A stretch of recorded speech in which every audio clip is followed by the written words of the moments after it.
And explore they did, confirming that aside from the toy room, the third floor had absolutely nothing else of interest. The fourth floor was even less interesting, because it had no toy room. But, on the fifth floor, Chastity found another unlocked door, and in her glee, immediately opened it and went inside, calling for Jack to join her. This Jack did, and they found themselves in a storeroom full of cases and cases and cases of diapers, cases of baby powder bottles, cases of baby lotion bottles, and loads of other such things. "Well, how about this?" she said as she walked further into the room. One of the packages of diapers caught her eye. Well, the stack of packages did. They were all pink and proclaimed that they were Huggies, for girls. "Talk about inventive advertising," Chastity said sardonically as she picked one of the packages up and looked it over. She read the description on the back.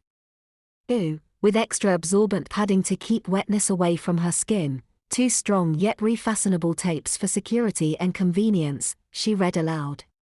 Jack was looking over one of the packages for boys. "Geez, and they actually sell these things," he said. "I don't know," Chastity said thoughtfully. "I might buy these." Jack looked at her and noticed what she was holding. "Well, there's a difference." She looked at him curiously. "There is?" "Sure. You see, girls could get away with that sort of thing and look cute, if not really cute, as you've so often demonstrated. Guys, on the other hand, it'd just be weird. Even if they were doing it to please a girl." Chastity put in. "Well, less weird, I suppose," Jack conceded. "Sure," Chastity said as she returned her attention to the package of diapers she held in her hand. They were cute, she admitted to herself, and they were comfortable. Maybe if they ever hit regular shelves, she'd pick up a package somewhere down the line and have some fun. With that, she set the package back on its stack and continued looking around. "Oh, this is too funny," she said in quiet surprise as she picked up a package containing an extra large, teen-sized, pacifier. She couldn't resist, and tore open the package and took one out. It was a girl's pacifier, thankfully, and after looking it over she popped it into her mouth and started to suck on it. Jack had heard her open the package and turned to her. "What are you doing?" he asked. She turned back to him serenely, still sucking on the pacifier. He just stared at her in mute shock.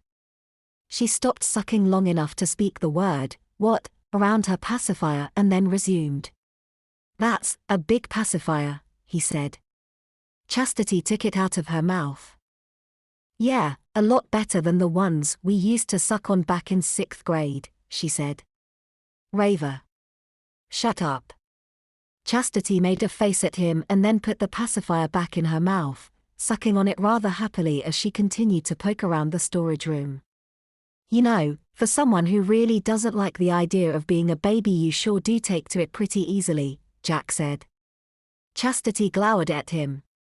"Shut up," she repeated, but around the pacifier. Jack just smirked at her and folded his arms. Chastity huffed and pulled the pacifier out. "What?" she demanded. "Oh, nothing," said Jack innocently.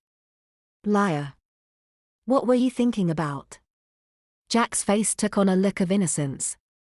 "Nothing. I swear." "You lie. Now tell me." Jack sighed. "You really want to know?" Chastity nodded vigorously. Jack took a few moments to choose his words carefully, or as carefully as he could. "You look like an overgrown toddler," he said at last. "That's what I was thinking." He paused, and then added, "A cute overgrown toddler." Chastity glowered at him from around her pacifier. "You really like that thing, don't you?" She smirked at him as she took it out once more. "Let's just say I'm taking your advice and giving this baby thing a little try."